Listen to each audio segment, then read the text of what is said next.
incredibly proud that we've reached our 10,000th bed milestone at Medstrong, and I'm delighted that that bed will go to Leicester to improve patient outcomes.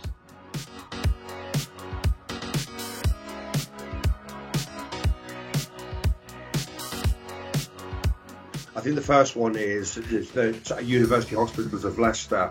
I've always had this standing mandate to actually support local businesses as much as we can. That's not always possible because of supply chain, because of where manufacturing is situated. Actually having something less than 20 miles away is extremely beneficial for us. It means that we are much closer to the manufacturing site, and therefore when I've had such design queries, it's so much easier for us to nip 20 miles up the road and actually speak to the people who are actually involved in the design and productivity, because it's been much more convenient for us to do that rather than doing a Zoom call to somewhere halfway around the world.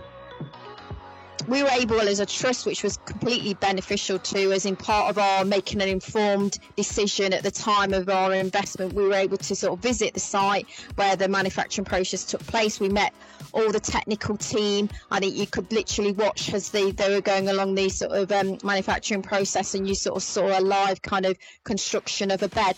And I think that was really, really, really reassuring. You know, you were able to ask any pertinent questions as well, really. So equally just enforces that this has been the right decision for our trust.